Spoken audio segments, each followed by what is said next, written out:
against John Taylor. This is the Delirium Mirror. Brad sitting at game 3. Brad at 20 life. John at 12. Each player with an Ishkana and Spiderlings in play. Players are calling this the Demirium. See, but you'd have to have blue-black cards for that.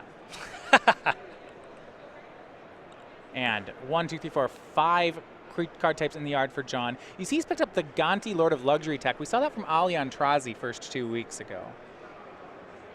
And he'll cast Liliana, the Last Hope. She will go ahead and shrink down a spider. Brad, now they're playing off the top of the deck.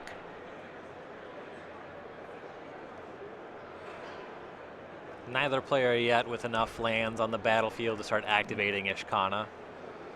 Brad has 7, actually. He drew there and has 7, so this is close, right? He's 2 turns from killing to John Taylor. Yeah, he's at 12. A -2 from John. This will let him get back Noxious Gear Hulk, or if he needs to.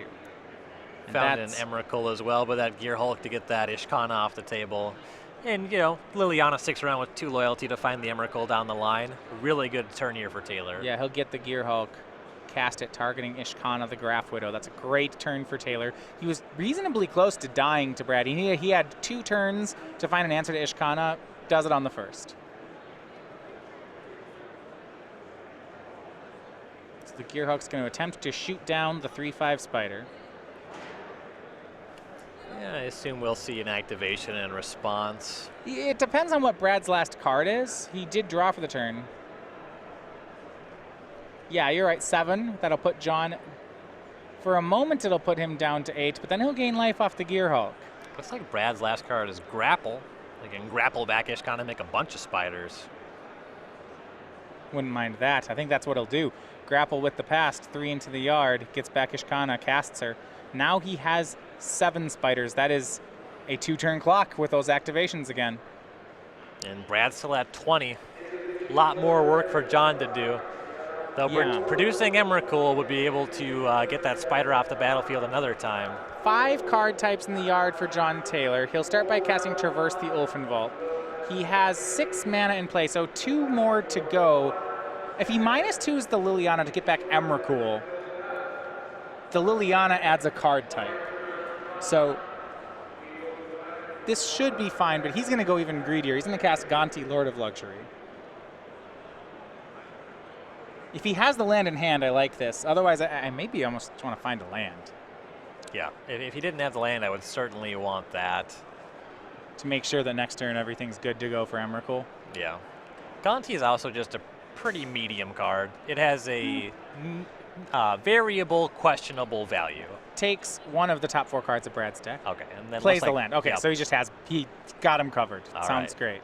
Yeah, maybe you're taking an Emrakul from the top of Brad's deck. That would be significant for sure. Brad draws a card. It's a land. All right, he's got a drain for 7, untap, do it again. I don't know if that'll work.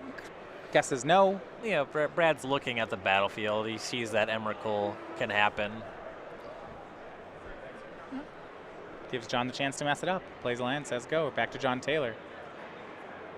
Yeah, it's not likely that he has a bunch of other options either. No, I mean, he only has 1 more card in hand. Let's see, John, he sees it, though. Here's Emrakul.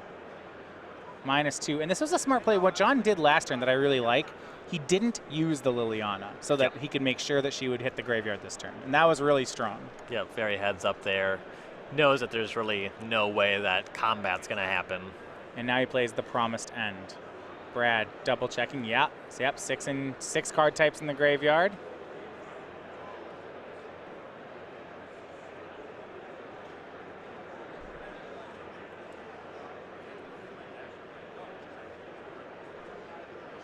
And on end step, Brad's going to drain. John plays this turn. Grim Flayer and land for Brad Nelson. So the difficulty here is that John's going to make Brad kill the Ishkana. Yep. John could also activate some of these hissing Quagmires for Brad. I'd be pretty happy trading Gonti for a Quagmire. Yeah, John at 6 from that first Ishkana activation. Yeah, there's some pretty bad attacks. It looks like he's gonna lose the Ishkana. to the Gear Hulk. He can lose a spider. It looks like he will lose up to 4. He can make 4 spiders suicide. And that is kind of the magic number. Well, actually, no. He'd want to be able to kill 1 more spider if at all possible, because now another Ishkana, if Brad's able to produce it, gets him up to 6 spiders. That's the exact lethal number. Can he do it? Can he draw Ishkana? Brad had land Grimflayer entering the turn. I think he might have. Yeah, he did, didn't he? Well done. Okay. He's at 20. All right, John's at 6. Ishkana conveniently get up to 6 spiders. Got another Emrakul in that grip, John. John is top decking for his life here. Swing with Emrakul. Maybe Brad will block. Well, if John swings Emrakul and Noxious Gear Hulk, Brad has to block. Why? Because otherwise Ishkana activation kills him. Or John's just going to Emrakul him again. That works too. I think Gear Hulk was a free swing. Okay. Yeah, Brad draws a land, but John's playing the turn. As long as John doesn't activate this Ishkana, then we're okay. That would be a curious use of your opponent's Yeah, it would be a turn. really bad play. And so Brad's creatures suicide away again as he draws a land. And now another card. Obnixilis reignited the draw for Brad. Can he possibly win from here? Looking pretty precarious now. He's on 7. He can kill a creature, but plenty of power on the other side of the battlefield. No way to do it. So John Taylor takes the win. And for Brad Nelson, in what seems like forever, he picks up a loss with Black-Green Delirium. So John moves to 4-0. For Brad, 3-1 is a fine start, though, for the standard rounds.